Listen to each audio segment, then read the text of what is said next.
Stepping into leadership is one of the most important and exciting and most overwhelming transitions of a career. The pressure comes from expectations, and many new leaders struggle because they haven't built the traits that leadership relies on. I'm Carl Piester. For more than 3 decades, I've coached leaders stepping into new roles, taking on bigger teams, and carrying responsibilities they've never carried before. And there are a few traits that consistently separates the ones who grow from the ones who get stuck. Let's look at the essential traits every new leader needs and why these matter. Trait 1, awareness before action. I think we've all heard the phrase of ready, fire, aim, and that's really what you don't want to do. Awareness before action. New leaders often feel pressure to prove themselves. They jump in, fix quickly, and try to show that they're capable. The leaders who move forward start differently. They pause. They ask, what's really happening here? Awareness first, action second. Brain in gear, then start action. That one shift will save you months of frustration and save your reputation inside and out. You will be known as the person who responds and doesn't react. Trait 2, the ability to listen without defending. Many new leaders listen only long enough to respond, or better said, just to react.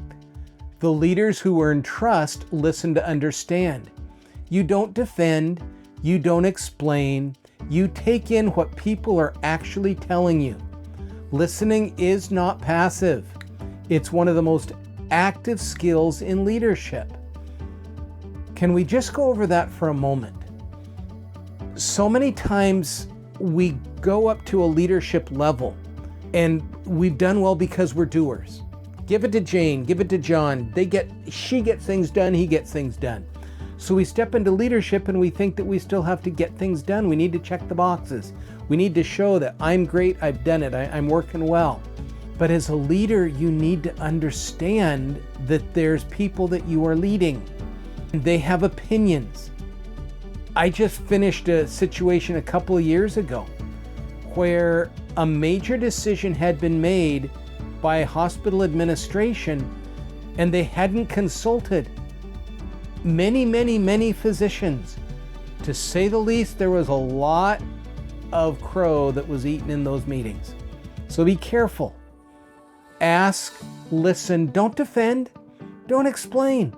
Just listen until you thoroughly understand what they're concerned about. Trait 3, consistency over intensity.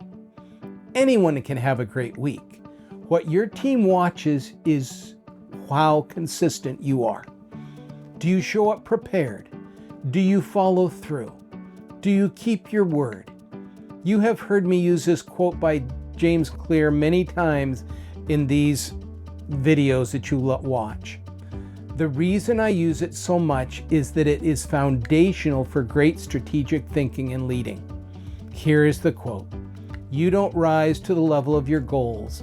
You fall to the level of your symptoms. Habits are the autopilot reactions that form the base for your further habits and leadership.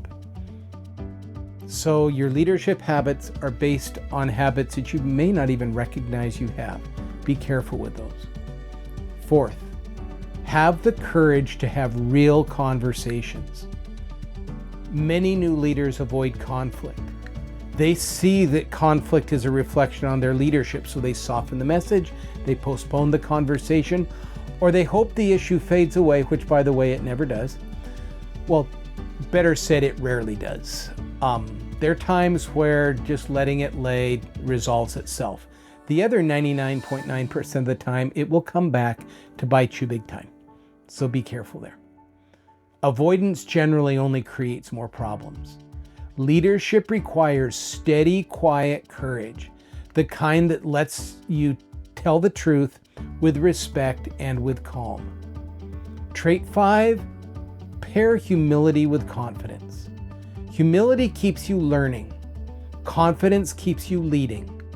New leaders need both. Humility without confidence leads to hesitation. And this next phrase, confidence without humility leads to force.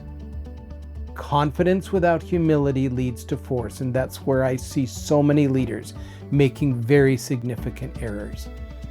I have the position and I'm going to do it. In the long run, they usually run into the wall at high speed.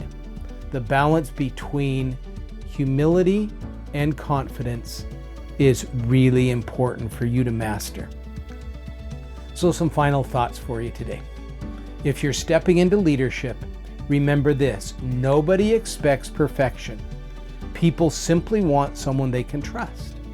Practice these traits, practice them daily, and you'll grow into the kind of leader people want to follow because they want to, not because they're forced to.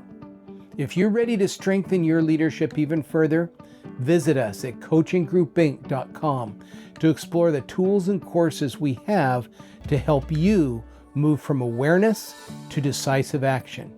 Keep practicing, keep learning, stay curious, because leadership isn't what you know, it's what you do next. Thank you for being with us today. We're delighted to be part of your leadership path.